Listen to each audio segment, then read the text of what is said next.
Joining me today, we have our special guest, Monster Popper, fellow hobbyist, Dr. Destruction, Ph.D., here to join me in a conversation on our Gilded Geese and our Savage Knuckleblades of the Dominaria United spoiler season. Say hello, Doc. Hello. So, tell me, Doc, how have your Monster Pop podcast ventures been as of late? So the Monster Pop Podcast is a pro wrestling podcast. We record and release episodes on a weekly basis. A little behind, but we did just record a couple episodes yesterday, and I'm really looking forward to those getting out. I think they might be some of the best episodes we've put out thus far. Very good, very good. So, you follow pro wrestling, but what can you tell us about your magic credentials? Well, I've been playing since more or less, I would say, 7th edition, like the 7th edition invasion block Odyssey setting, which obviously Dominaria is kind of this callback to, which is really nice. Dominaria is one of my favorite settings in Magic. I've always enjoyed the stories there back when Magic used to have novels, which were really good, and Dominaria's always had some really solid cards too over the years. So there you have it, folks. Now getting into our Dominaria discussion. The Doctor and I have each selected 5 Gilded Geese and 5 Savage Knuckleblades, that is to say, our 5 favorite legendary creatures from the spoiler season, and our 5 biggest disappointments as far as legends go. Now this includes box toppers as well, so we have quite a selection to choose from. Our choices have been made with respect to Commander or EDH, as that's primarily what we play and follow. And now without further ado, let's get started. So, we're going to go ahead and start with our 5 Savage Knuckleblades. Would you like to lead the way, Well, Doc? sure, but let's give a little bit of context for why our disappointments are these Savage Oh, Knuckleblades. sure. So this is a really weird throwback because back when Khans of Tarkir dropped, Savage Knuckleblade, which is this 3-drop 4/4 that has some extra abilities, was getting all the hype, right? This was a card that people I remember the SCG Open, they were literally asking pro players, on the eve of, the release for this, like, oh, what Savage Knuckleblade deck are you going to bring to the next, event? And all this hype, and the card basically saw minimal to no standard play. Siege Rhino, which had been kind of completely ignored, became this dominant threat. And there were other decks that existed in that format too, but Savage Knuckleblade was this thing that was just so overhyped, and ultimately became a really big disappointment. So we chose that as the sort of these are the things that let us down kind of preemptively. I mean, some of these things, they could surprise us. I highly doubt it in a few cases, but Yes, I do want to clarify that none of these have been chosen really based on their power level, just our personal feelings. Maybe it was something we were looking forward to and it just didn't deliver in our experience or just our initial perceptions. Or it could even be something that we just aren't happy with, certain aspects of the card, and it could have been better. sure. Which, is most things. Anything could have an affinity for artifacts and be a better card. But that's beside the point. So I'll let you go ahead and hop into your number 5 Yeah. of Savage Knuckleblade. So my number 5, I really wrestled with this card because I want to like it more than I do, and I still kind of like it, but there are issues. Oh, it's Jasmine Boreal of the Seven. She is a Selesnya, so green white, 3-drop 2/4 human druid with tap, add Selesnya, spend this mana only to cast creature spells with no abilities, and creatures you control with no abilities can't be blocked by creatures with abilities. So the problem here is she is like this vanilla supporting creature. They talked about the design justification for this is like, well, the original Jasmine was vanilla. Most of these legends that they, put in this Legends Retold slot for the box toppers were vanilla creatures. The problem is they were vanilla creatures that also sucked. They weren't very good, and there's never really been a quote unquote age of vanilla creatures. We kind of had this almost like overnight or really rapid transition from, and like really rapid power creep from guys who were big and had drawbacks. Like think about the leeches from Invasion Block. Jade Leech was like the one that was a 4-mana 5/5 in green that made all your green spells cost an extra green. And then we don't get like a vanilla version of that. We just get Deadbridge Goliath, which is basically a vanilla except it has Scavenge. And then you get, in the next block you had Pelucranos, which was, super pushed in comparison. So we never really had that. You do have some aggressive vanilla dudes like Watchwolf, who is notably, right in her, she taps for 2. He costs that exact amount. Um, But those are really outpaced by utility creatures in this format, and even then, even like the more aggressive creatures, even like your 2-drop 3 ones, we have 2-drop 3 ones with abilities now. There's really not a good reason to run these vanilla things. So I think that that first ability to generate the mana is really a deck building trap. There's a very similar commander to her already, Bruxa, Patient Professor from Strixhaven. I think the Strixhaven commander decks more specifically, who kind of has like a similar like strategy, where he like buffs your things that have no abilities, and also has like a recursion effect for creatures with no abilities. And that's all fine and dandy, but again, I think the emphasis on the actual cards that have no abilities is kind of a trap. The best one we have is a card that came out in M19 called Gigantosaurus, which is a 5 green 10/10. It's the only thing like it, because, even, like, you can't run Colossal Dreadmaw because he has trample, so you have to run, like, the Colossal Dreadmaws if you want advantage. Exactly. So, like, but that being said, I think you can build a decent token strategy because she kind of gives your tokens, as long as they have no abilities, they can't be blocked by, presumably not other non-token creatures, because there's probably not going to be a whole lot of, vanillas at an average table. So, like, that's kind of nice. You do have to avoid running, like, your intangible virtues and stuff that actually gives them abilities, which kind of sucks. And the last note, the art kind of makes me sad. Jasmine was really iconic because she had this really beautiful art. It was very, like, portrait focused on her face and whatnot, and had a lot of just sort of this intrigue and mysticism to her. And that's kind of gone because, like, this art's just so dark and so zoomed out that you don't really get that anymore. So that's why I put her as my number 5 Savage Knuckleblade. Well, I don't have too much more to add to that one. I definitely just agree fully with the things you said. Maybe not so much the art. I mean, you still have like a bit of the mystery with it being, I don't dark and zoomed I out. don't think it's But I bad. I do, just think I it's do think it doesn't capture the same essence the original artwork did. But yeah, like you said with the ability, it definitely seems more like a deck building trap as opposed to anything actually like huge and impactful. So yeah, I don't have too much to add, like I said. So I suppose then I will get on to my number 5, and I know you'll have some things to say about this one. I have chosen Rasputin, the Oniromancer. Now, don't get me wrong, I think he's a totally solid card, even a fun commander. I am a little disappointed in the sense that he's not as exploitable as the original. The original can be very impactful to a game, especially with flicker mechanics. You can just pull all this mana off of him, cast your other things or activate abilities. This one can't really do it. It's a little bit clunkier to reset. If you're flickering him, he doesn't have haste, so you can't start producing mana or making your soldier he makes tokens. Or knights. I believe it's soldier knights. That is 2/2 correct. knights. So you can't make your knight tokens right away. So you need haste enablers like lightning greaves or swiftfoot boots. The problem with that though is your lightning greaves. You're not going to be able to hit them with targeted flicker effects. So you're going to have to remove them. If you have something else to equip them to, then flicker him and then re-equip. Which there's a period. There's 2 periods within that time where he's vulnerable to removal or whatever. And then with Swiftfoot boots, you're gonna have to re-equip them, which those aren't a free equip. So it's just a little awkward in terms of card design. I'm not totally thrilled with it, but I can see it, being something fun to build around. And another thing too that's awkward with flickering him a bunch to get more mana or knights or whatever, because you can't. That's the only way to replenish his dream tokens is Dream recasting or flickering him. Yes, dream counters.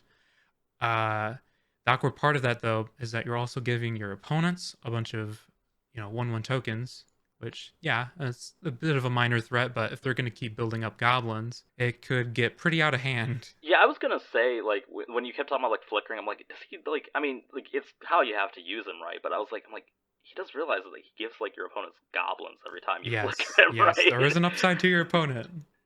uh, yeah, I mean, I think this is, like, a weird design where, like, I feel like he feels like something that was, like, maybe in the set at one point, but was bumped to the box topper or something, or, like, they bumped to the design. Because, like, he feels like a card, like, he's a 3 mana 4/1, which is a really interesting stat line. He has, like, obviously he can't really attack because he's just getting chumped by a goblin and traded, which is really bad. That's a really bad way to trade up. But, like, just all of his effects, they feel kind of like, oh, this would be, like, kind of cool to experiment with in, like, more of, like, a traditional constructed format like Standard. But you can't do that. And in Commander, like you said, I think he's He's 3 mana, which is kind of the way that I think it's sort of offset that he doesn't like. I mean, I wish there was a way that he could generate his own counters. I think that's super weird. Yeah, He doesn't. that's one aspect of the original that I don't like that this one does not have. Especially It's like you have to flicker or recast, which again, it's to your detriment to some extent. well, especially because like the original like was one of the few like really like designed cards in Legends as far as like the legendary Oh, for creatures. Like, sure. because he actually had a way like it was like, oh, if you if you didn't tap him, if he was untapped, you would get a dream Yeah, counter. if he was untapped, you would get a dream counter. Yeah, so it's super weird that he actually had like a design, and they're like, oh well, we've kept the spirit of it, but we also like made it worse, and like it's sort of offset by the fact that like the dream counters can be used a little bit more flexibly, and the fact that he costs less mana. But yeah, he doesn't leave me with like the best feels. Yeah, I just really don't like that the original, you play him, you immediately get value. This one, you play him, your opponents immediately get value, and you have to sit there and wait. Yeah, I mean, to be fair, a 1/1 is not a ton of value, but there's so many. I mean, there's so many sack decks. There's so many things that could probably that like giving them a goblin. That's like if it gets them like a card or even just like a life drain value they weren't otherwise getting. I don't know if I dare say this, but I think it wouldn't have been too pushed if he goaded those goblins for a turn. That would have been interesting. I think that actually would have been really cool. And it would have fit more with like the traditional real world Rasputin vibes. It's causing like some amount of infighting until they reflect and realize this is the guy causing our problems. Let's go after him. Yeah, I did But appreciate the flavor of tying him to like the Knights of Tivadar though, from the Ice oh Age yeah, lore. yeah, yeah. Like they're in his art, they're the Knight tokens he makes. I thought that was really neat. I love seeing Ice Age references. Yeah. Well, I suppose then we're all set to move on. Yeah, so my number 4 is Jensen Carthalion, Druid Exile. So he's a 2-mana 2/2 human druid. Whenever you cast a multicolored spell, you scry 1. If that spell was all colors, you get a 4/4 white angel with flying and vigilance. So you get a Sarah Angel. That's not a bad upside. Then you can pay 5, tap him to add Wooburg to your mana. So niche deck archetypes in Commander kind of exist for a couple reasons, right? They're either because there's like not a lot of support for the theme, or borderline none, or they just lack a commander to like fill that niche, right? There's think of like all of the fight decks that have kind of emerged over the years because they actually have better commanders now than they did, 5-10 years ago. Painbow, which is the deck that Jensen Carthalion comes in, is both, right? It's a 5 colors matter deck, and like that's the theme of it, and that's the theme of him, right? But unlike his ancestor, Jared, I might be talking about him later, but he's super dependent on the 5 color cards to generate value. Scrying 1 just isn't really that good as like just a payoff. Like, I mean, you get that off so many other things. Like, it really just doesn't matter if like you're getting off that. And also, it forces you into like this plateaued mana curve, right? You have 2 cards that aren't 5 drops and up that are all 5 colors: Transguild Courier and Phalange Wayfarer, who comes in this deck. And the mana filtration effect is it doesn't ramp you unless you have a Mana Reflections or an Explanation in play, in which case, I mean, that's cool. Like, you get, pay 5, get 10 or 15. That's not bad. But it feels like this was a design choice that kind of conceded that the precon that he's in has just an awful mana base. And I kind of feel like that is something that impacted a lot of the designs in that deck in a way that I can't really think of them doing in any other precons. What makes this kind of good is Phalange Wayfarer, which is a 3-drop, 5 colors that gives your multicolored spells Convoke, is a really sweet follow-up, right? I mean, turn 2 this, turn 3 that, you get, you get a 4/4, and you can cascade into your next spell the following turn. That's powerful, but not going to happen a whole lot, because it's a 2-card interaction. And yeah, there are combos you can do with Morophon and, naming like slivers or elementals and using Cloudstone Courier or Hibernation Sliver to sort of spam it. But this is just like a new payoff for a combo that already exists and is probably better served with like any other commander. The real reason I've not put him higher on my Savage Knuckleblades, I can't believe I'm going to say this, is Lurrus. He is the only 5-color identity commander that you can run with Lurrus as a companion. That's honestly a cool situation there. I actually kind of want to just the deck building thing, I was like, well, that's actually kind of neat. It completely concedes that you'll probably never make an angel. I mean, you'll probably run sure. Conflict still in the deck, So there's like one card that'll probably make an angel. I doubt there's anything else that's really worth running. But hey, you get access to every tool that Luris has access to. And I was gonna say, it does suck if he gets removed, but hey, you can still run a lot of recursion spells, and you get access to the stuff that actually brings your stuff back from exile, because the one from Time Spiral that like shuffles it into the deck or whatever is a 2-drop. There's another 2-drop that like it's an instant that puts it into the yard. I mean, the instances obviously don't matter, but I was like, that's kind of neat. It makes up for like kind of the rest of the stuff that angers me about the card, but it still kind of disappoints me. Well, I was going to say I have very few positive things to say about Jensen, but I think that Lura's functionality is pretty interesting. Could definitely open the door to some creative deck design, and it's probably decently functional, I would say. But what I do like about Jensen is that he is a 2-drop 2/2, so I mean that's a fine rate, and he does scry just for you playing your deck, so that's totally acceptable. It's just that the rest of the card's not very impactful. The filtering is rough. I don't think it would have been too much to ask for Yeah, if to it was just ramp pay like even 4, just one get mana. 5, that would have been really nice. I mean, I thought I flirted with like when it was like Yeah, pay 3, do this. I was like, that would have been really cool, but I'm like, I kind of get it. Like that would be maybe a little too powerful. I also kind of wish the condition for the angel was more of a what is it? Is it converge? Yeah, it's like a sunburst sunburst or converge effect or that has converge. like like if you paid all 5 colors to cast the spell, which would give like a neat use for Joda in the deck or Fist of Suns, or even just like if you're paying like a normal monocolored 5-drop, but you happen to pay all 5 colors, you'd get the angel. There's just a lot of things they could have changed, but hey, you know what? The Lura's interaction isn't neat enough. Yeah, it's just kind of a clunky thing with the whole deck. They're really trying to push that Yeah. all 5 colors theme, and there's just Yeah, not a I mean ton that's the to problem. really They haven't capitalize made on that that. many, like shockingly few 5-color cards over the years. You would think too, with Domain being such a big deal in the set, that they would have just themed a deck around Domain. Yeah, you would think. That's pretty much all we have to say. I guess with Jensen, I don't think you talked about how you do have the option of running training grounds to make them work. Yeah, I know there was some people saying like Zerda as a companion. That turns out doesn't work because he's a mana ability. Yeah, it's unfortunate. I think it's still a workable card, and as we said with Luris, definitely opens up the door to some interesting deck crafting. I want to theory craft it just to see how Sure. that goes.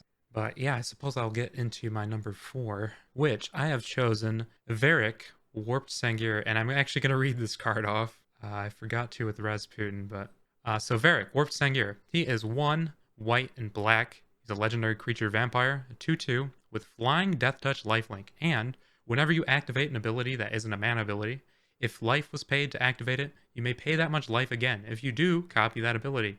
You may choose new targets for the copy. Now, this card, at first glance, is totally awesome. I was gonna say this will probably make the top list on a lot of people's list. Perhaps, but the problem with him is that there are, I have a list here of pretty much every single card that's even somewhat playable with him, that's you're actually benefiting from his effect, where you can't just pay life at no other cost, because then there's no reason to run him. You don't need to worry about copying it. You could just Right. repeat that effect. But there are 17 creatures, 7 artifacts, 7 enchantments, and 10 lands. And probably only 20% of those cards are really even worth running. So you're either running them all and making a very janky list that's not very coherent and pretty underpowered, or you're just not going to run him, which is more likely. I think he's going to age like fine wine, though. Definitely his best interactions are with the fetch lands that you pay life for, because then you just tap, sack the land, paying 1 life, it's activate ability. And you're searching your library then for 2 cards, so it's pretty good. But yeah, there's just not a whole lot he interacts with that's worthwhile right now, unfortunately. Some other good interactions, though, you have Greed. You're paying 1 black and then 4 life to draw 2 cards. That's acceptable. Phyrexian Reclamation. You're sinking 2 mana and then 4 life to return 2 target creature cards from your graveyard to your hand. And I think Righteous Aura is another okay one. So you're then paying 1 white, 4 life, and you're preventing all damage to you from Did you 2 mention sources. Razaketh? Yes, Razaketh's another solid option too. So Razaketh, you would then only be paying 4 life, sacking 1 creature, and then searching your library for 2 cards. So those are probably his best synergies. Chainer's another good one, the original. Yeah. I guess Erebos, the original Erebos, God of the Dead. Yeah, it's That's a basically fine option. 2 life. Yeah, 2 mana, 4 life, draw a card. It's worse rate than Greed, but still runnable. It's still a good card. But Chainer, Dimension Master, this is going to be 3 black and then 6 life to, put 2 Uh, cards from your hey, graveyard onto hey, the I gotta battlefield, put over creature Shanner. cards. He's any graveyard. Oh, yes, that's true. Yeah, any graveyard. Chainer's a Yeah, very good card, and then, he makes some nightmares, and he gives all nightmares +1/+1, and then when he leaves the battlefield, you I can remove kind all of the see why nightmares, like so. Barrack kind of makes your list. Like I think he's a really cool card. I mean, like definitely one where it's like listeners, viewers, check the date because I'm sure this will be like, in 2 years from now, this card could be nuts. In the next set, this could be nuts. Yeah, 2 years from now, this could be the hottest take to say this card is disappointing. And He's probably like I sweet said, in the the card 99. itself, not really disappointing so much as the game has disappointed Varric. Sure. I don't know if you have anything more you No, I want mean to I think add, that but you mostly hit it. I mean, I've like said my it's piece. interesting too. His stat line is more or less Nighthawk with one less toughness, which is like kind of neat too. I think he's probably cool in the 99 where you can actually run him with stuff like more like birthing pod and things like that. I think there was the I don't think this card's that good, but there's that Mardu legend where it's like you pay like a bunch of life to give it 3 counters, but you can only do it once per turn. So it's like you kind of get around that, and it's like a life gain deck anyways. So like I mean I think it probably is like neat in the 99, but as a commander, I think you're right. You highlighted a lot of like things that's just like, there's not a ton of things you can do. There's some powerful stuff you can do. Yeah, it just leaves a lot to be desired. You're probably better off just running, something that's going to be more impactful in the command zone Sure. in the deck, where those cards are still going to be good that work with him. Like Razaketh is never bad. I don't know about that. No, I'm just kidding. He's not great on like an empty board. He's just kind of a French vanilla, but That's true, but he's never bad to include in a yeah. blacklist. All right, so number 3, I believe we picked the same Yeah, one here. so So I'll let you read it off first the just to Lady of verify. Altaria, she is a 5 mana avatar. You can tap 3 dwarves rather than pay her cost. I don't know if that actually gets around commander tax. I think it doesn't because it's the way it's worded. I could be wrong. I'll have to check the ruling on that to be sure. I should have Yeah, checked that. I didn't even think of that, but it doesn't really matter. At the beginning of each end step, if a land you control is put into a graveyard from the battlefield this turn, reveal the top 4 cards from your library. You may put any number of dwarf cards from among them into your hand. Put the rest on the bottom of your library in a random order. I would just like to caveat that point. So, Lady of Otaria suffers from what I like to call Soul Separator syndrome. And for those out of the loop, this is a bit of an insider thing. Soul Separator is a card from Eldritch Moon. So, Soul Separator is a 3 mana artifact. You can pay 5 and tap it to sacrifice Soul Separator. Exile target creature card from your graveyard. Create a token that's a copy of that card. Except it's a 1/1. It's a spirit in addition to its other types, and it has flying.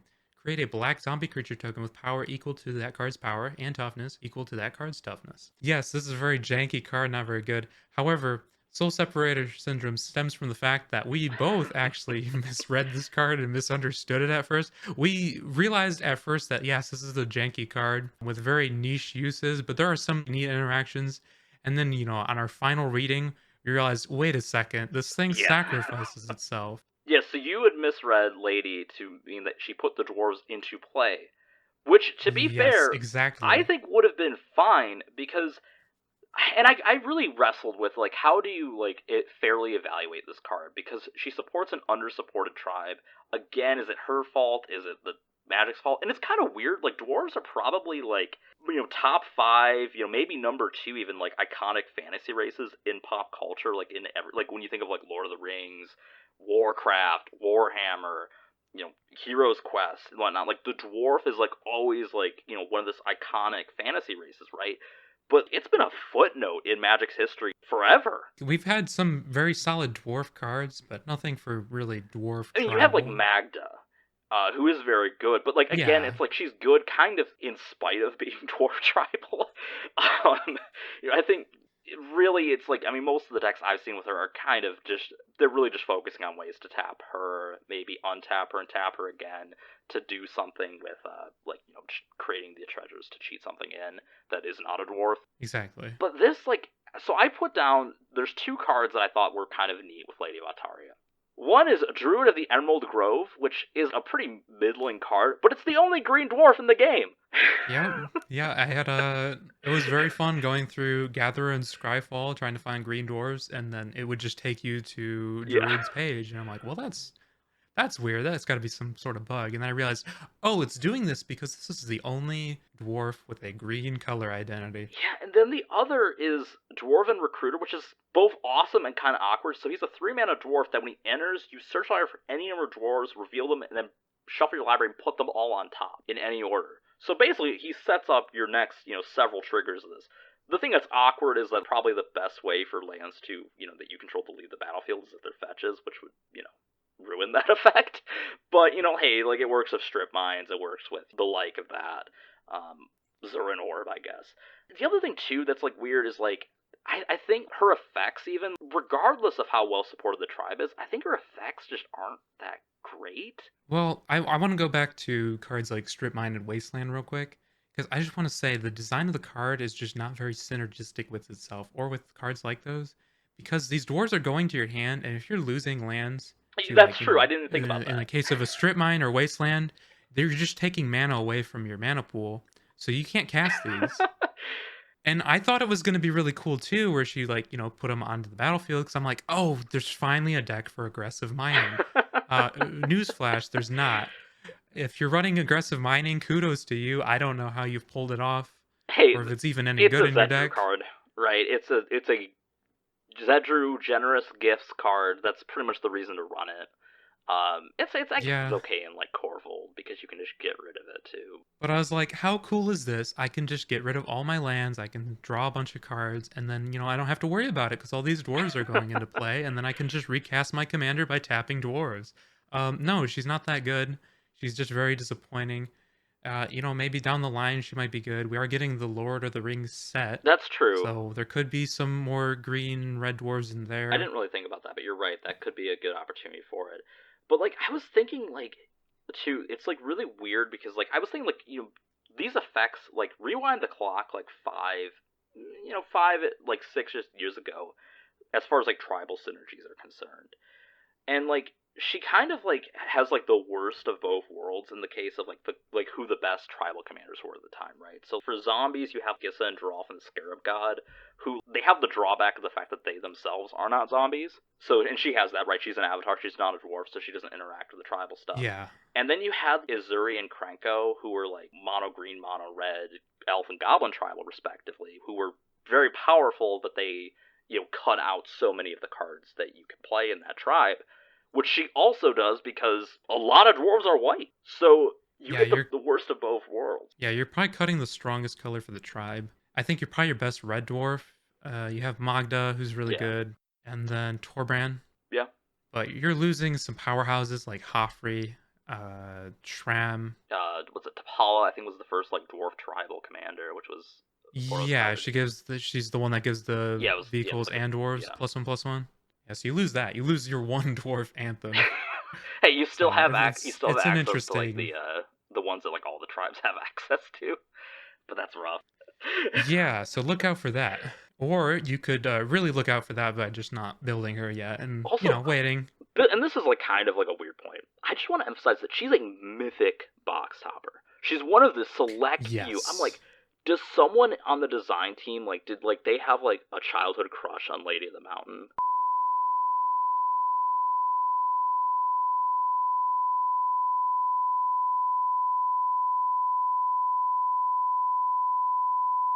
Why is this a mythic?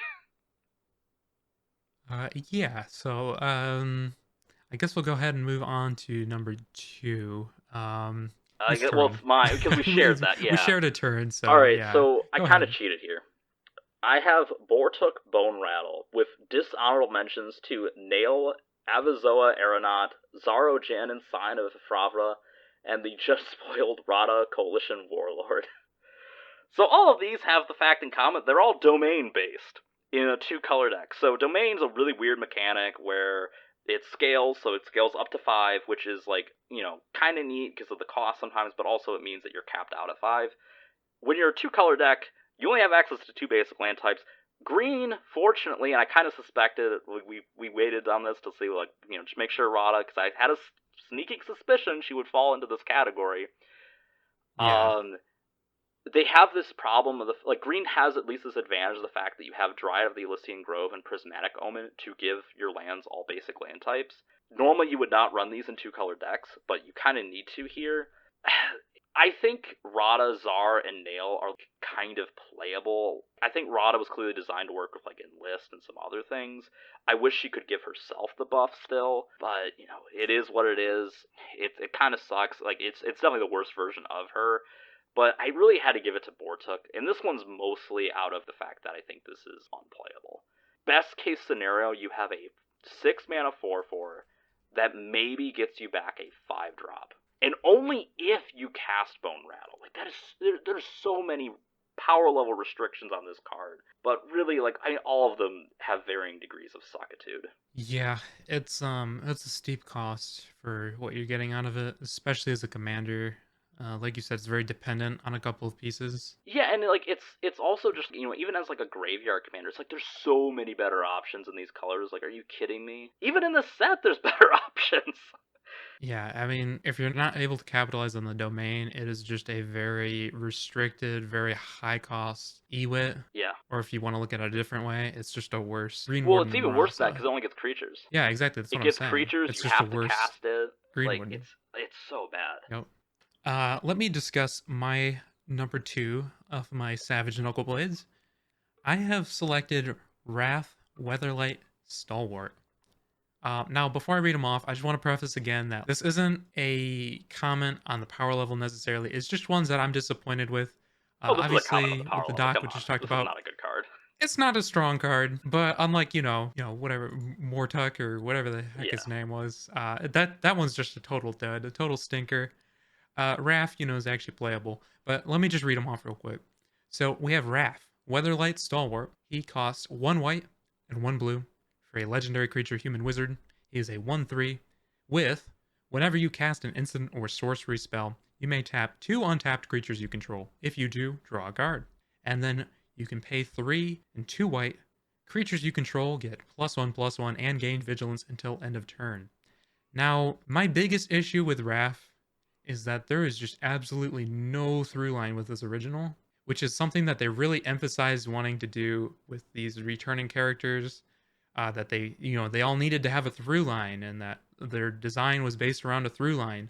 There's no through line to be seen here. He doesn't even have flying, which is like, if you read the story, the lore, that this is an important an important aspect to his magic is that he can fly and heal people, but there's no flying. His original card had flying. He doesn't even have flying anymore, which that's just kind of wild to me. They make it such an important part of the character, and this card doesn't do it. But beyond the through line issue that I have, it's just kind of a weird case of looking synergistic. Like, yeah, you could say, oh, I'm going to pay 5, give my stuff vigilance, so then I can tap them to draw the cards off the cards I'm casting after combat or whatever. However, 5 mana is pretty steep to be able to fuel your combat step and then still be able to utilize this effect with combat tricks or second main phase sorceries. 5's a lot of mana, especially in Azorius, where you don't have a whole lot of ramp. So it's definitely like a late game thing where you're going to be able to sink mana into this pump and vigilance and then still be able to cast things after, so you can get your card draw by tapping your things. You're definitely just better served with other vigilance enablers.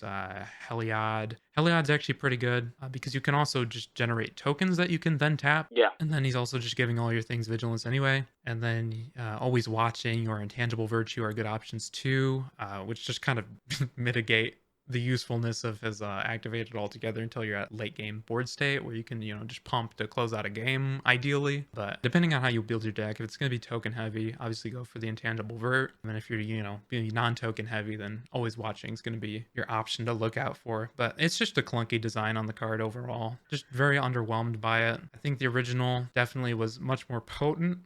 Like I said though, the card draw is nice. I think his first effect is totally fine. It's just that the lack of a through line, just the clunkiness of the design just really does not give me a favorable opinion of the card. And that's why it's at number 2 for me in my disappointments. Yeah, I think that's fair. So I mean, one, I think the giving the things +1/+1 vigilance, that's more of just a limited design. He's got a mana sink, he's an uncommon. Yeah. I think what's kind of annoying is you're talking about token decks. There's also Tura Kennerud in this same deck who does the spell slinging token thing better, probably. She's also an uncommon in Azorius. I will say about her though is that she is she does cost 5 mana, yeah. I believe. 5 mana. and you're not getting card Yeah, draw, but she is a the one solid thing card. I kind of want to rant about here, it's not so much him. It's kind of I don't know why they didn't devote more slots to the rest of the Weatherlight crew. Him and Shauna are it in this set, and I think that really sucks. The Yeah, it's Weatherlight was pretty kind of sad, especially considering the Weatherlight's yeah. The gone Weatherlight now gets in the lore. completed. All right, should I get into my number one Savage Knuckleblade? Go for it. Okay, so we were talking about like the lack of a through line. I want to highlight an even worse lack of a through line. Rona Sheoldred's Faithful, a 4-mana Dimir 3/4 human wizard. So she class changed from an artificer to a wizard for no reason. Or sorry about that, no reason. That was good. I tried to calm down a little bit. She's class changed, even though in the lore she's very clearly an artificer. She repairs Sheoldred, she uses a dragon engine, whatever. She's also the secondary antagonist of the main story for Dominaria United, and her card is horrible. Whenever you cast an instant or sorcery, each opponent loses 1 life. Whoop-de-doo.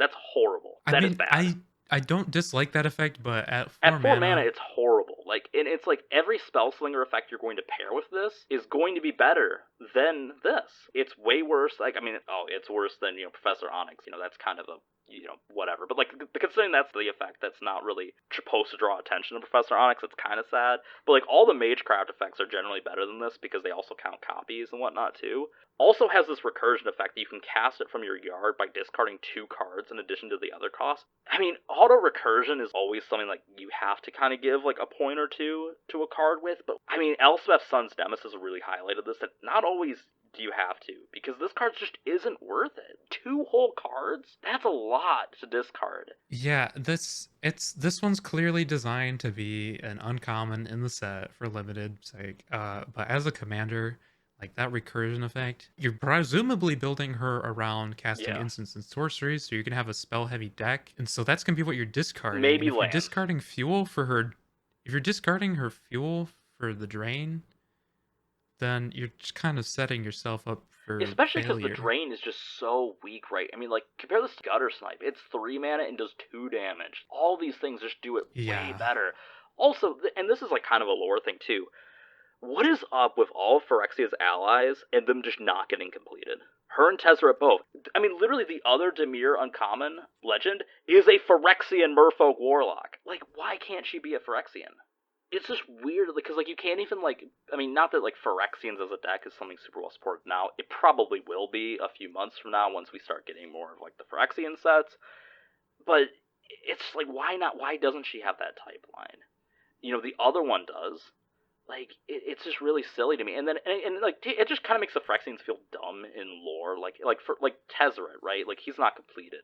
And like, I get like there's a reason why they wouldn't complete him now, like, or before. But now it's like, shouldn't he naturally want that? If he's their friend, why wouldn't he want to be one of them? Yeah. I would be inherently distrustful of him. He's like, oh no, sorry, I'll pass. Well, I don't even think they would really give him a choice. If he's gonna be in their legion, they're gonna be like, "Yeah, dude, you're getting completed." Yeah. I mean, they're doing it to these other And maybe he will be when we walkers and see him characters. again. But as I said, I hated it here that this is like Sheoldred's lieutenant and she's not Phyrexianized. Oh, okay. So that was Yep. your number one, Yep. right? Okay, so mine.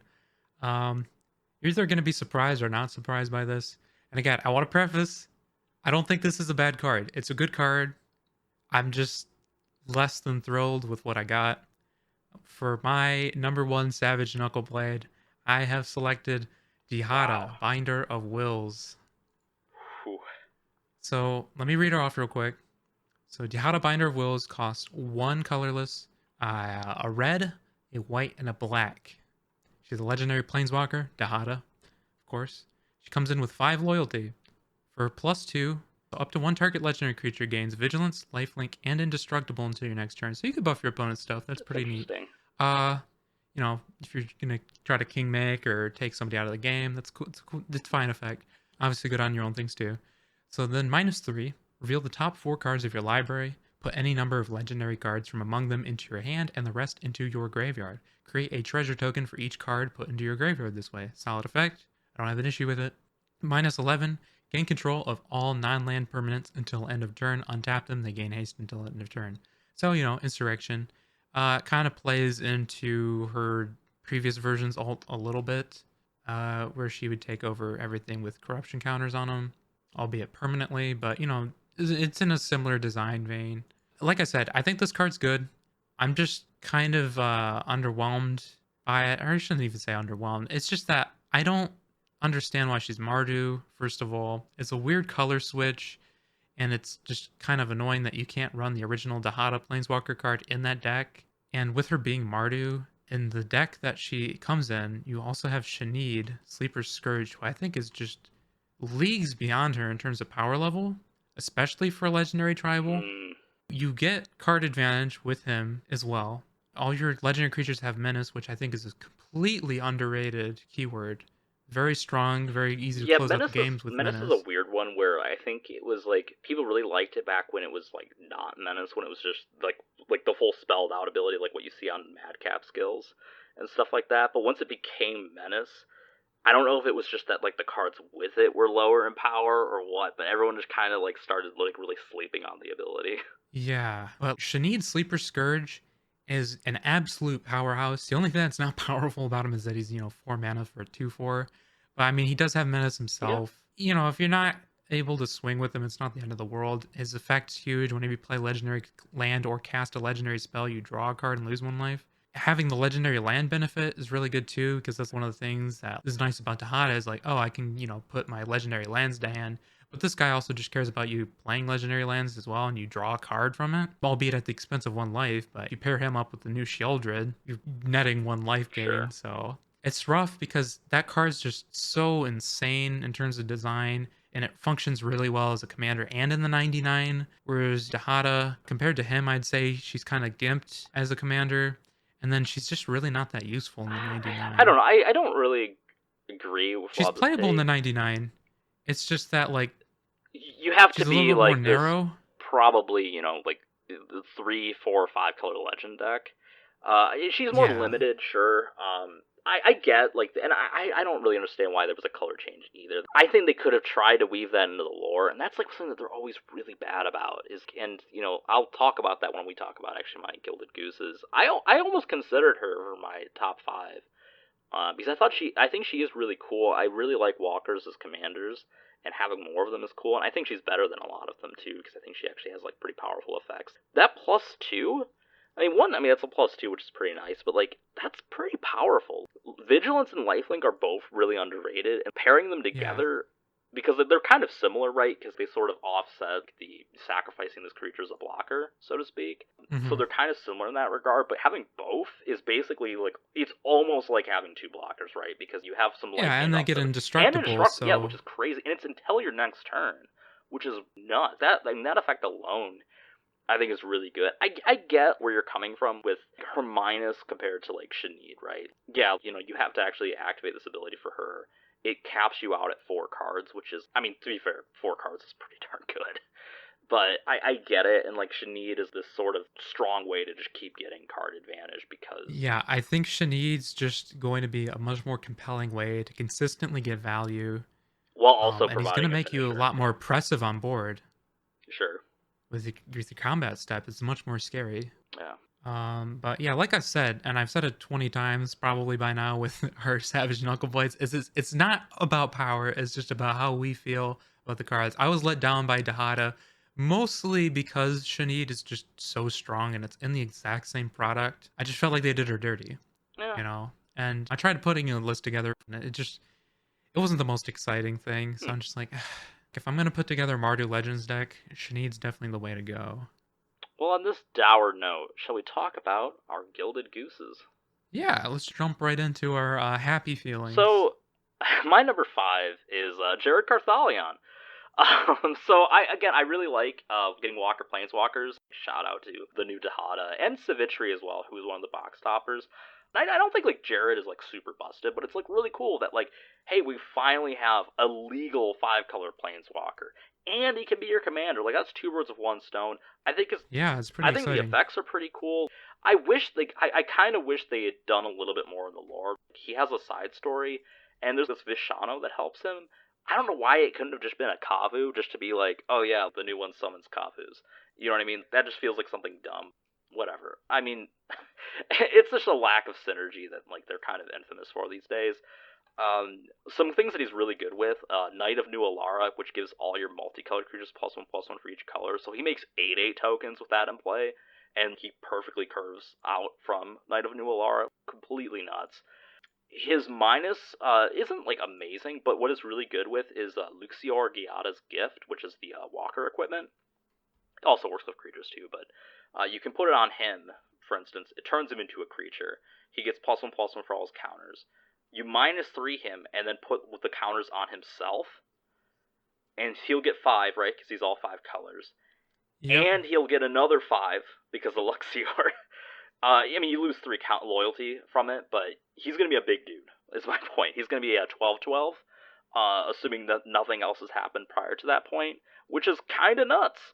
Also, his alt is, like, not amazing. Like, return a multicolored card from your graveyard, and if it was all 5 colors, you draw a card and create 2 treasures, which is kind of a better payoff than his, riding Descendant.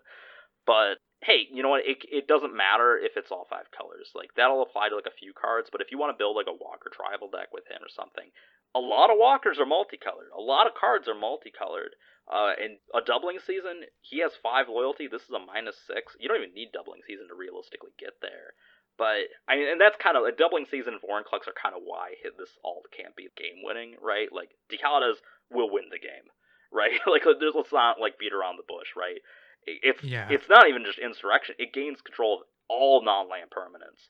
Also, it technically untaps your own cards, so for whatever reason you have, like, tap effects or something, you can take advantage of that first and then untap your guys, which is kind of neat with Diada, but, like, yeah, Jared's alt is way worse, but again, it's because you get Vorinclex, you get Doubling Season on a card that comes out from the command zone. But I'm really excited for this card. I think he's really fun. Yeah, I don't have too much more to add. He's just a solid card, pretty fun. And it's exciting to see a legal 5-color commander, or well, not 5-color commander, 5-color planeswalker, 5-color planeswalker. Excuse me. Man, someone's and about on top of that, man. it can be your commander. Yeah, planeswalker. Yeah. So I don't have really too much more to add. So I'll go ahead and get into my number 5 Gilded Goose, Tatiova, Steward of Tides. Okay. So Tatiova, Steward of Tides, costs 2 green and 1 blue to cast.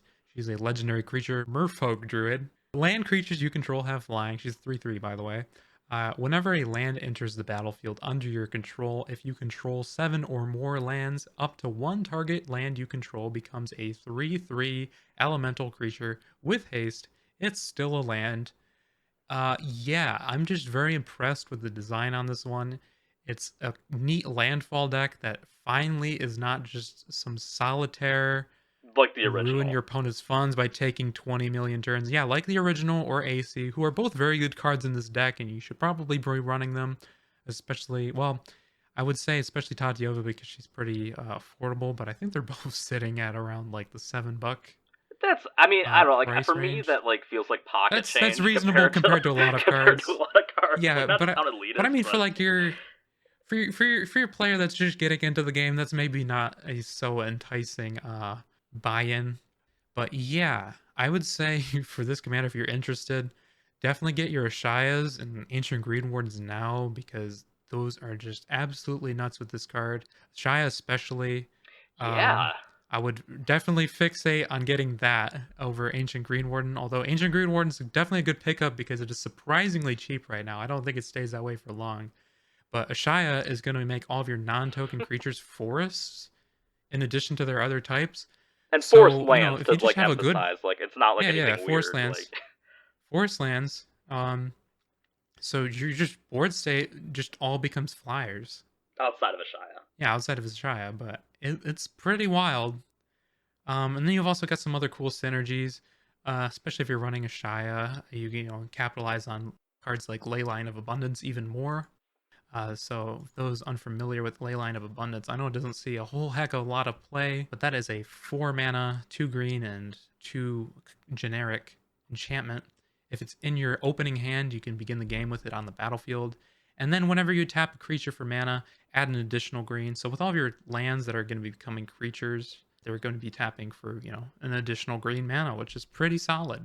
And then you also have the option of paying 6 generic and 2 green to put a +1/+1 counter on each creature you control. It's definitely a very explosive late game mana sink, especially for this deck where you're gonna have a ton of creatures because you're probably playing a lot of landfall type things, so you're gonna be getting a lot of lands in play, animating those lands, and they're gonna be big creatures, in the long run, generating a lot of mana. How about So I how just think about this? this one's How really about this fun. for some hidden tech? Um, this is a card from Future Sight that has like they've never done anything with this, but Darksteel Garrison. So garrisons were like Yeah, this, like it's the only garrison. We haven't gotten any. I don't know if we'll get some in the future. I hope we do. I've always thought this was a neat idea. It's basically equipments for lands, which is not yeah. great, admittedly, because it just doesn't mean anything. But like That's going back to Future Sight. yeah, but it makes the land indestructible. I think when it becomes tapped, it gives a creature +1/+1, which could be Hmm. the creature in question. It could be the land in question. Given Yeah, it's animated, exactly. I think that's like a neat piece of tech. And I know you've already made a list for this, right? Yeah, I'm working on fine tuning it, but I just quickly slap something together, and it goes very Yeah, wide, like surprisingly it's quick. it's nice like having like this. Like it's a powerful strategy, right? Simic lands. I mean, those other land decks are powerful strategies too, but Simic lands is really powerful, and it's nice having a commander that actually kind of facilitates the end game and doesn't feel broken like the original one did. Yeah, where you're just sitting there, nobody can really interact with you. You just get your Thassa's Oracle, your Lab Maniac, or your Jace Wielder of Mysteries out, and you're just drawing your deck and winning. It's not exciting. I had that deck, and I played it for a while, and it gets old after 3 games or whatever. Really, my preferred way to win with it was just making a bunch of copies of my Biovisionary. But again, that's like something where That was not basically just very well, interactive. I mean, yeah, it's literally the definition of uninteract. I guess they can interact by just blowing up the biovisionaries, but Yeah, yeah, it's kind of just like my win con is that I draw most of my deck, so I can actually pull off this weird niche win con. for sure. Some other cool synergies though with Tatiova. You've got the D&D AFR Yeah, manlands. The Hydra is really solid. You can just pay X into that to make it whatever size you want until end of turn, and it's gonna have flying. So that's pretty good. And then the giant one too. I don't know why I didn't link these here, but basically you get a 7/7 yeah. giant. So that's also gonna have flying It big. doesn't have a ward too. I think so. Yeah. I should have I linked it. I thought I yeah, we don't did. like we don't That's we my bad. haven't I'll put it up on neither of us have screen. played standard in years. Like I've played way more recently than you have, and even that was longer ago than I'll Yeah, care that to was admit. ages But ago. it's so funny too that those are rotating out as this is coming in because I think that could actually be a standard viable strategy. Like those lands see a lot of play. Like I can see people just siding this in as a tech piece for that. Yeah, and yeah, and then just back to your eternal legal things. And this Mutavaults. one might actually end up being in standard. Well, yeah, Mutavault's fine. I was gonna say Darksteel Citadel. You get a Oh yeah. nice 3/3 indestructible when you animate it with flying and haste. So You also pretty they in good. Modern Horizons they did the cycle of dual lands that are also indestructible. Yeah, So they'll I see you only get access to one of those in this deck, but hey, that's something. yeah. Especially too, because indestructible is gonna be very valuable here because you're gonna suffer some pretty heavy losses when your lands are getting destroyed with board wipes or things. But indestructible is gonna be invaluable here just because you want to minimize your losses as much as possible. Yeah, I think we're good to yeah. move on to your number four So then. number four, I kind of want to note. So this one's a rare. This set has a lot of decent to really good uncommons. We just talked about one. There aren't any on my list, unfortunately. I just think that like the top end on this set was just so nuts and excited me so much that I had to do it. This guy, I really struggled with where to put it. Like Jared, I put him at number five just because I had some issues with the lore not necessarily blending, and I think they could have done a better job with it. At least the color identity was right, and his first card was just such a flavor win, the way they did him as a creature. But so I went with a new character, Sten Paranoid Partisan. He is a blue-white human wizard 2/2. In the lore, notably, he was the first sleeper agent they encountered. His alt art kind of conveys that, but the actual card doesn't in any way, shape, or form. Yeah. Which maybe that's him before he did this. But he was kind of a neat character in the story, and I like Paranoid Partisan. My day job, I'm a political scientist. I'm also a frequent guest on one of my friends' podcasts that talks a lot about politics, the greenhouse gas lighting. Shout out to them.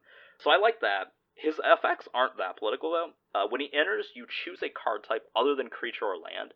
Spells you cast to the chosen type cost 1 less to cast, and you can pay 3 to exile him and return to the battlefield under its owner's control at the beginning of the next end step. So this guy's kind of nuts. He has this, like, the exile clause, like, not only, like, gives you some flexibility where you can, like, change the card type that, you know, is getting the cost reduction, which might not necessarily matter the way you build your deck, but it's neat. It also gives him protection, which feels kind of excessive on a 2-drop, but whatever. The real thing here is that from the command zone now, you have a game-winning combo with Mystic Forge and Sensei's Divining Top. Yeah. You just name Artifact, and he literally curves into Mystic Forge. So you could just draw your deck out the next turn, or come close to it, and just the turn after that play your Thassa's Oracle, your Lab Maniac, whatever you need. That's nuts. That's so nuts. And he's powerful outside of that, but that combo is just so stupid. And it just gives easy access to it. I mean, I know you've played the combo in Alayla, but she doesn't, like, she's the payoff for that combo. She doesn't enable it, and he does. So this guy's just nuts. What do you have anything to add? I mean, Cloud Key in the command zone is very good. I mean, you can't name creatures, to be fair, but yeah, that's fair. But why would you want to? I mean, he makes Grand Arbiter like almost like a little bit of a jump in some ways. Like, anyone, like, if you're in a meta where someone, like, because I've been in that where people complain about your commander choices and stuff like that. If you're in one and you play like Grand Arbiter or Gustine and people are like, oh, I hate that deck, it's like, it's really unfun and unfair, just build this. Yeah, I think this guy's gonna be he's gonna be very innocuous for a while. People aren't gonna see it coming for, you know, a few weeks, and then, you know, when you pull that off, they're gonna be, hey, yeah, you should build Grand Arbiter and Gustine instead. Yeah. All right, so I guess I'll go ahead and jump into my number 4, Lagomos, Hand of Hatred. Okay. Just a really strong card, and he's gotten so much support recently. But we'll go ahead and read him first before I get into the spicy deck tech. So Lagomos, Hand of Hatred is a 3 mana, so it is 1 generic, 1 black, and 1 red. Legendary creature, human shaman, the 1/3, and then at the beginning of combat on your turn, you create a 2/1 red elemental creature token with trample and haste. You sacrifice it at the beginning of your next end step, and then you can tap them to search your library for a card, put it into your hand, then shuffle. Activate this ability only if 5 or more creatures died this turn. So it's not even your own creatures. You could kill your opponent's stuff. Like if you did a board wipe, put this guy down, he had haste, you could just tap him. Yep. Tutor for the next board wipe or whatever, or your win con. I like that there's like no condition to it either. You don't have to reveal the card. It's not a specific type of card. You just it's not a gamble. It's just tutor. It's just good. It's just straight good. And the first effect is pretty great too. Rakdos has been getting some crazy bombs at the uncommon rarity for quite some time. Crazy stuff, period. I mean, next set we're Unfinity, we're getting Magar. But like especially, Magar is he's wild. A mythic, but you know, like I said, like he's a mythic, rightfully so. Yeah. But this guy's just, man, like starting, like going back all the way to like Garna and the original Dominaria set. The new one's pretty sweet too. Yeah, the new one's really good too. The new one works really well with them. And vice versa. I'm gonna go run through that. Yeah, and vice versa. I'm gonna run through some cool things with him. So we have Garna, Blood Fist of Keld. This is the new Garna who was spoiled yesterday, I believe. So she has, whenever another creature you control dies, draw a card if it was attacking. Otherwise, she deals 1 damage to each opponent. So yeah, I mean, just a good sack synergy card. It doesn't matter if his stuff's dying in combat or not, because you're getting benefit either way. But also, like, he's putting out a 2/1 that's attacking every turn, most likely. Yeah. So yep, you're putting out a 2/1 that's attacking every turn. It's 1 toughness. Yeah, so they either choose to. Odds are, if it's getting blocked, it's dying. So they either choose to block it and give you a card, or take the 2 and take an extra 1 after that. Yeah, it's pretty. And Garna does the damage meaty. too, which is like really cool because you can pair it with like Lifelink, or if you're really feeling risky. In fact. Yep. So then, other than Garna, you have some good options. Going back all the way to MH2, which that's gone era. That's a while ago now. Yeah, I mean, so with how many sets come out these days, MH2 feels like a decade ago almost. But you got Harmonic Prodigy, who is a 2-drop human wizard with prowess. That doesn't matter so much. But if an ability of a shaman or another wizard you control triggers, that ability triggers an additional time. So you're getting 2 elementals those are for sure dying, regardless of how, unless somebody exiles them. So that's feeling 2 of the 5 deaths that need to happen for your tutor effect on Lagamos. So that's pretty solid. And then you have Mahadi, Emporium Master from Baldur's Gate, who at the beginning of your end step, you create a treasure token for each creature that died this turn. So that, again, is another card that works really well with them. If anything's dying, you're getting treasure tokens, and let's say you have Vidalk and Ori on board, you could just start immediately paying for whatever you tutored and get it onto the board at your end step or on your opponent's turn. Well, I think that's It's like pretty too, like, crazy. because we're talking about a lot of like legendary creatures he works well with, and I Yeah. mean it kind of shows just like how powerful this overall strategy is. But like the reason why Lagamos is so good is he tutors for them. So Yeah, like yeah. it's like kind of quote unquote having them in the command zone. Yep. And I think that's just really exciting. Is like you've got the cards like Mahadi, like yeah, he's pretty recent, but like you're like, oh, I want to build a deck for this guy. He's really cool. He's really good and really strong. Well, now he can be in your 99 Also, and essentially still be in your command zone along with these also other cool really cards. highlights just like a general problem they've had in Magic lately, where you think you want to build a deck and you're like, ah, shit, like this is kind of a better commander for that deck, and then you kind of go back to the Yeah. drawing board. Yep. But some other things, he got a ton of support from Baldur's Gate, I would say. Like you have other options too, like Cultist to the Absolute, which is one of the backgrounds. And then you also have Agent of the Iron Throne. I mean, we could probably Uh, spend an Yeah, entire we could go on for episode- days. We could go on for days. on I for just wanted to years, like- highlight some recent things that he got. Yeah. And then, you obviously got some good sack outlets too in Baldur's Gate, particularly Sivris, Shadow Art. I'm not going to go through their effects right now. Just, could save on some time. But yeah, definitely a lot of cool things he works with. A lot of cool things to fuel him. It's just a really solid card. Rakdos is very exciting. I've been wanting to build a Rakdos for a while. And yeah, this could be the one. We'll see. Feasting. There's there's a little devil lady who's been shown on the product imagery for Jumpstart 2022, and I'm like, if she's not a Rakdos commander, like this, it's gonna be Lagamos, I think. No, fair enough.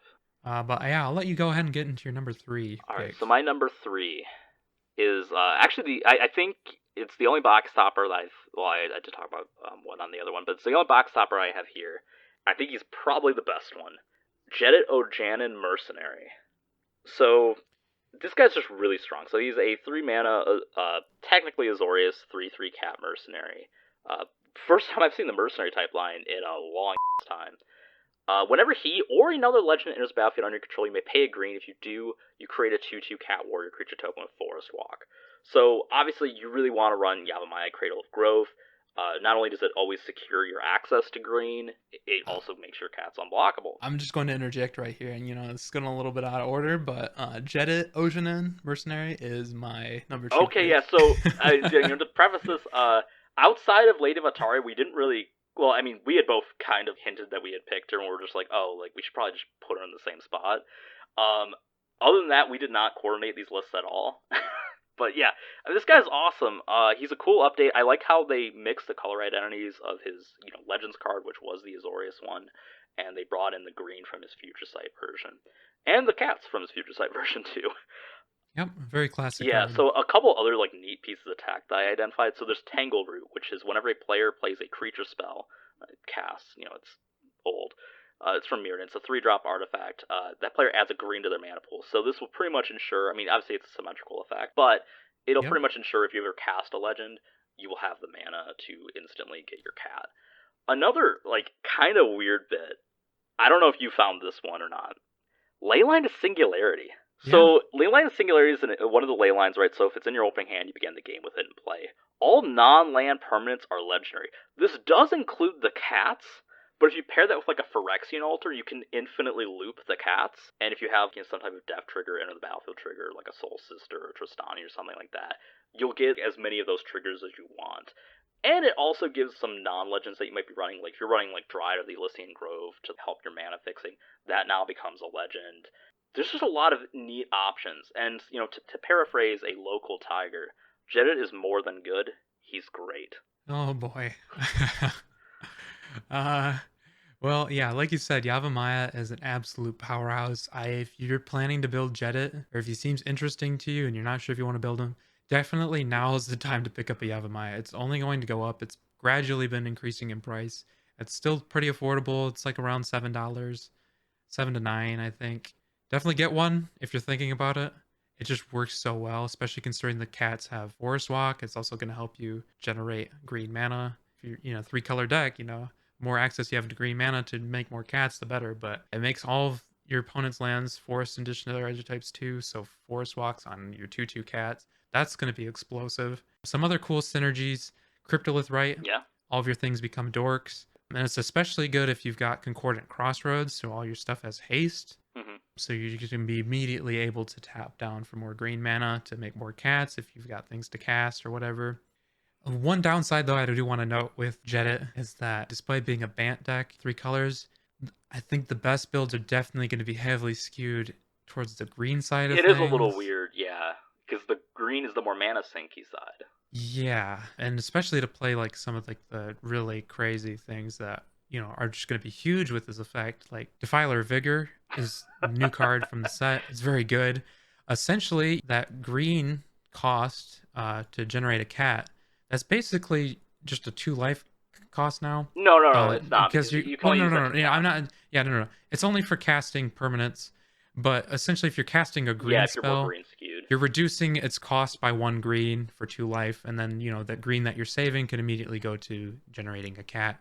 And then whenever you cast a green permanent spell, you're putting a +1/+1 counter on everything. And then another good pick for cards to include in that list is Sylvan Anthem. You're making 2/2 green cats, so that's going to give those all +1/+1 just innately with its Anthem effect. And then whenever a green creature enters the battlefield under your control, you scry 1.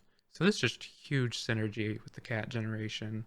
And if you're building your deck primarily green, then it's going to be even more effective at letting you manipulate your draws.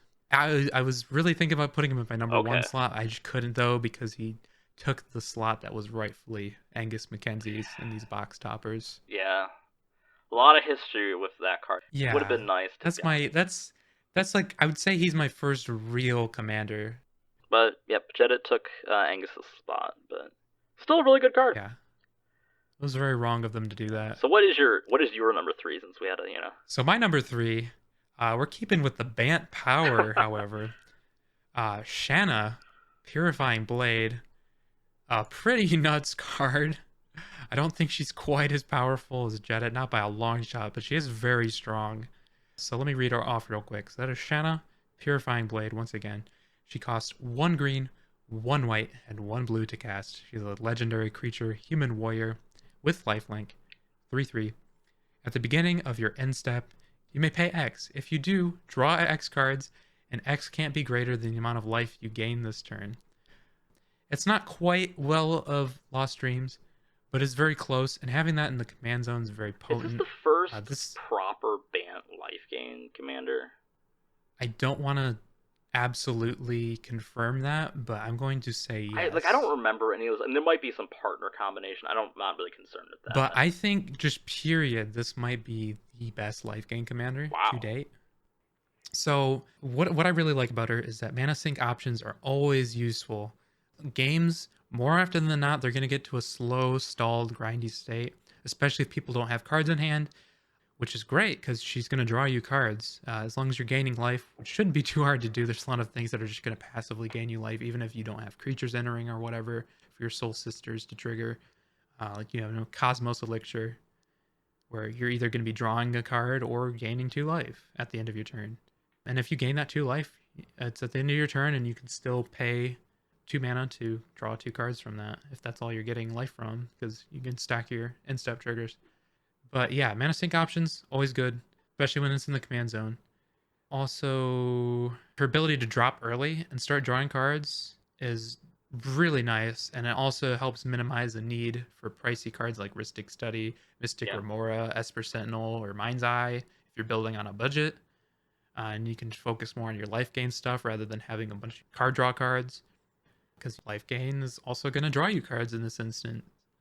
And then she also works really well with Wilderness Reclamation and Seaboard Muse. More so Wilderness Reclamation, I would say, because you can't activate her on your opponent's turns, or not activate her, but you don't get the trigger on your opponent's turns. Yeah, but you could potentially use the cards that you draw on your opponent's turns, and you could use the cards you draw on your opponent's turn. And you get to run stuff like Sphinx's Revelation and whatnot in the deck. Yeah. Wilderness Reclamation, though, is going to be huge because you're untapping your lands on your end step and you'll be able to pay for your life gain draw effect. Another good one, too, is Venser's Journal. Works really well here because you're going to be drawing cards. And then, if it gets back to your turn and you've got all these cards in hand, you're going to be gaining a ton of life from Venser's Journal. And then you're going to be able to pay a bunch of mana to draw more cards. So it And you just don't have to works really discard. well. Yeah, you don't have to discard.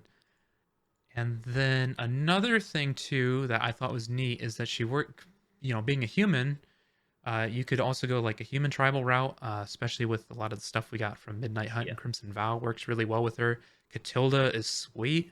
She's a 2-drop, so she curves right into her. And then, your Sisay, on top of being a 3-mana 3/3 lifelinker, she's going to be able to be a dork for all of the colors in your deck. And it also provides more utility other than that because your other humans, if you're building human tribal, they're going to be able to pay for your card draw effect. Yeah, she can help pay for the card draw effect. Your humans can help pay for the card draw effect, so you don't have to worry about tapping out your lands. And then being a life linker, she's going to get you life to trigger that effect. But 3/3, there comes a point in the game where that's a little too small, and that's where Catilda's there to help you out. She can make her bigger with her Gavany Township type effect. And then your 3/3 life linkers becoming a 4/4 life linker and a 5/5 life linker, and so on and so forth.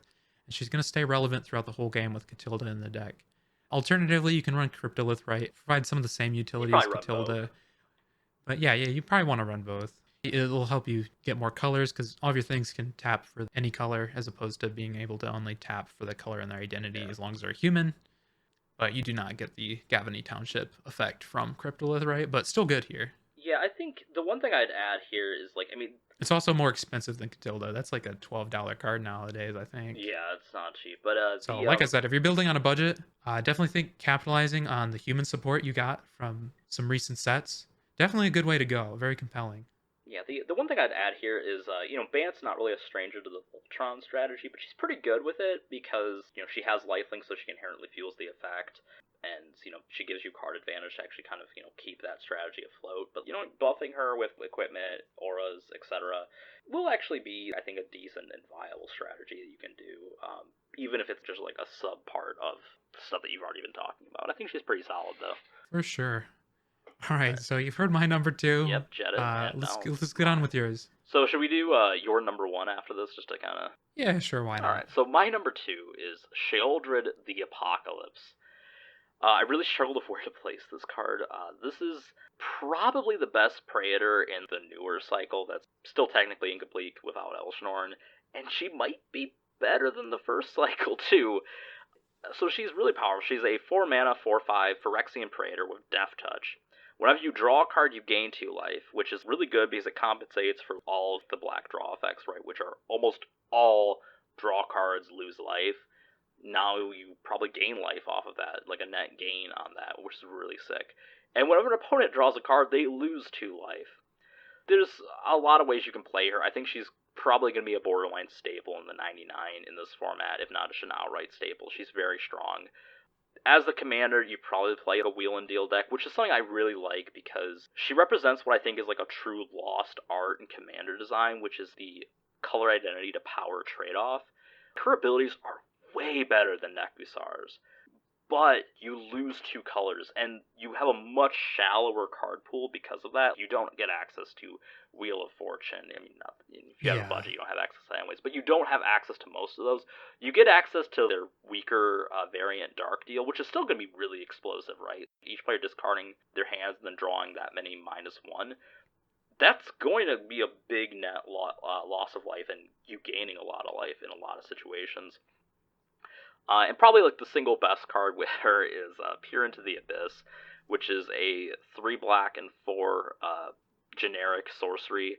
Target player draws cards equal to half the number of cards in their library and loses half their life, round up each time. So obviously you could cast this on yourself and essentially double your life total potentially, or more. I mean, obviously the math is probably a little different between your life to deck ratio depending on the build. Or, probably better, you could just kill a player. You could make them draw half their library, lose half their life, and then, lose 2 for each card they drew. She's nuts. I will probably be playing her in the 99 of some decks. if Turgid, my current mono black deck, ever gets banned, it might transition into this. Yeah, I think she's a solid commander, albeit you if you want to go a wheel and deal route, you're working with very few pieces. You have But way less wheels. yeah, you have very few wheels. But you do get to benefit from some You get neat to cards deal. like yeah. But you get like a Howling Mine works with her, Temple Bell is fine. Yeah, you get all like the incremental ones, which they're not gonna be Yeah. explosive.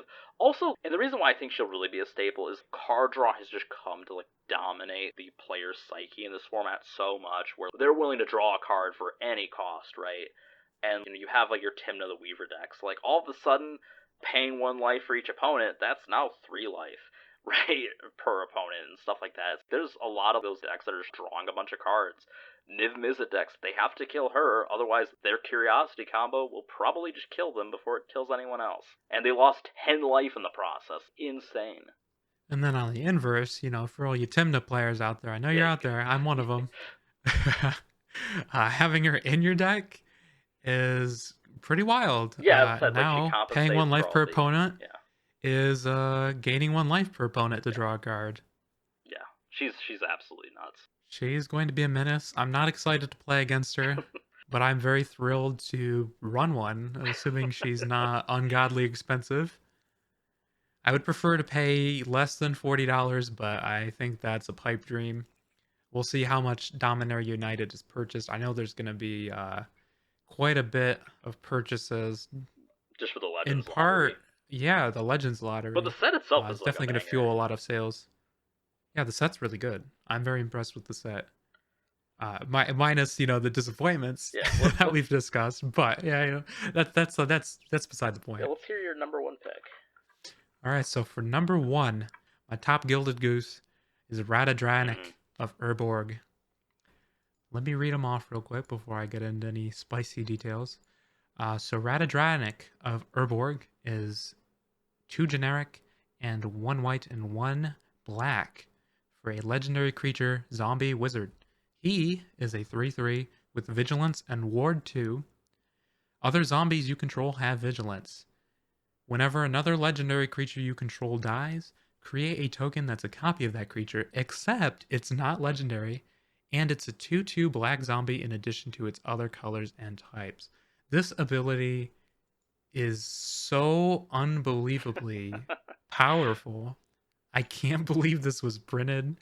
I thought they learned from Hoffrey. Clearly they learned the wrong lesson. Well, and it's even weird because compared to Hoffrey, right, he temporarily exiles the card. Yeah, this guy does not exile your legend. You can recur that legend and have 2 copies of your legend on board. You could potentially recur and you that can legend sack it again with itself. Yeah, you could. You could in fact do that. A lot of flexibility with this effect. Building around legends really isn't that big of a restriction. You have very strong legends, especially as of late in the Orsov colors. This deck gave you like 70, right? You know what I mean? Like Yeah. Not in Orzhov, but yeah. So let me get into some synergies.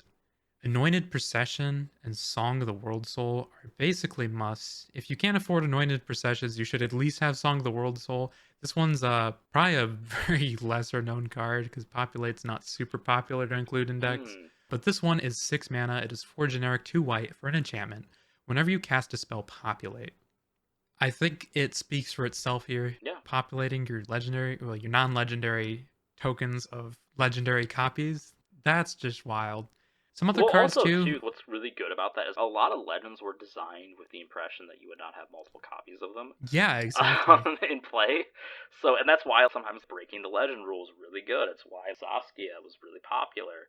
Well, not Saskia, Sakashima. Yes.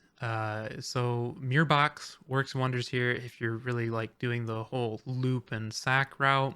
When you have the original copy on board, they're going to be getting a huge buff because your tokens, they have the same name. They're not legendary though, so the legend rule cancellation doesn't matter.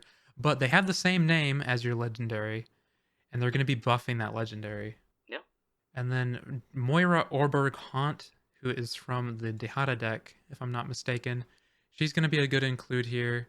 She is a 3 mana, so 2 generic, 1 black, legendary creature, spirit wizard, 3/2 menace. Whenever she deals combat damage to a player, you can return to the battlefield target creature card in your graveyard that was put there from the battlefield this turn. That's a new card that's going to work well here. If you sack your legend and get your copy, you can reliably or somewhat reliably get that legend back on the same turn. As far as recent cards go, too, Lysa, Yeah. Forgotten Archangel, another good one. That card is just going to go back to your hand. You'll have the token on the battlefield doing whatever it is that it's doing, and then you can just recast your legend again. Yeah. It's really good with Athreos too. I mean, this is the same Yeah, colors, same Athreos, same yep. deal, right? You know, Same sort of effects, yep. Debtor's Knell, stuff like that. Your classics. You could go on for days with these recursion effects and sack outlets. One other card I wanted to highlight too, though, is Kindred Dominance. sure. Excellent board wipe option here. Albeit it's a pretty expensive card, and I feel like it's not really the price that It's really hasn't expensive been mana wise justified. too. It's like 7 mana, Yeah, right? it's 7 mana. Destroy all creatures that aren't of your chosen tribe, which is also Exactly. kind of neat because you can wipe off a lot of your own creatures, Yeah, and assuming it's you're good not here. naming So zombie, just yeah, to you'd get the probably zombies. in this case you'd probably name zombie because it protects your commander first of all, and it protects your token copies.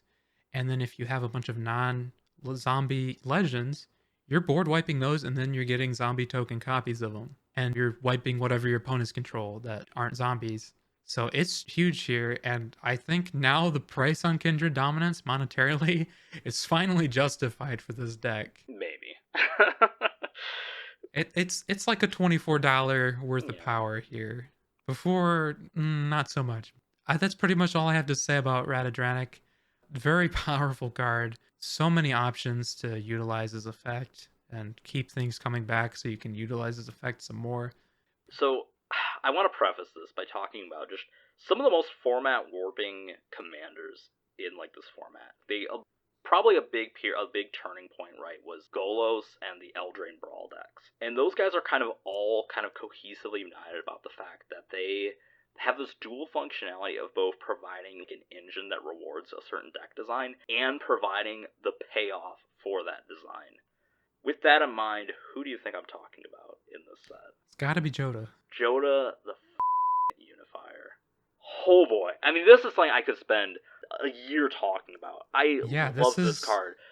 So Joda is a 5 mana, all 5 color, legendary creature, human wizard, 5/5. Legendary creatures you control get +1/+1, where X is the number of legendary creatures you control. That is Hero's Podium, which had the coat of arms effect, buffed because it didn't count the card itself. So notably, if he's just in play alone, he's a 5 mana 6/6. That's not that impressive, but the fact that he gets his own buff too does make commander damage a very real option, similar to the likes of Corvold and whatnot, who, is busted because he draws you a bunch of cards and does that. And of course, Joda the Unifier also has, whenever you cast a legendary spell from your hand, exile cards in the top of your library until you exile a legendary non-land card with lesser mana value. You may cast that card without paying its mana cost, put the rest on the bottom of your library in order. So Legendary Cascade, this is notably, it's any type of legend, so legendary artifacts, planeswalkers, etc., work with that effect. They don't give them the buff, unfortunately, but whatever. It's a small price to pay. This guy is nuts. Every legendary synergy we've talked about in this set, Ratadrabrik, all of them, they all work with this, right? They're all part of this legendary payoff theme. There's so many legends in this set. There's so many legends throughout Magic's history. I love the flavor of this card. I like the original Joda a lot, but I think the flavor, they nailed it here. In the United lore, for sure. before Karn even met up with him, he was already working on alliances with New Benalia, New Argive Keld, and then later Yavimaya he brings into it. So like that fits the Unifier name. He also had the same role way back in the day with alliances. The set called Alliances, so him being the Unifier fits, and it fits with the idea of him buffing the team, which is also something that kind of does magically. He also portals people around throughout the story, which perfectly fits with his Cascade effect. This guy is just so crazy. He's so good. I really want to build this deck. I've stalled on building that other Joda deck for a long time, but man, this is everything that I've wanted for this character. He's one of my all-time favorites in the Magic lore. He has, in my opinion, I think the best legend, at least in this set. This card is insane. It's not just that it's fun and cool, it's so powerful. And I like that, even some stuff that he kind of compares to, right? 5-color legends isn't exactly a new theme, but, you compare him to Sisay Weatherlight Captain, and I think he's kind of better. He works really well with her. Notably, he's giving her, if it's just those two in play, she's getting +7/+7, 2 off of his effect, and 5 because he's all 5 colors. So that's her own ability. Also, I think the Cascade thing is just a lot more interesting than the Tutor effect. It's potentially more explosive, but sometimes it's a little less so just because, you never know what you're going to get. But I think that randomness is really fun. I love this card so much. Yeah, this is a good one. And it's gonna be awkward because we might have two Joda decks in the pod because I just have to say that Joda the Unifier makes Essica and the Planar Bridge look like complete jokes.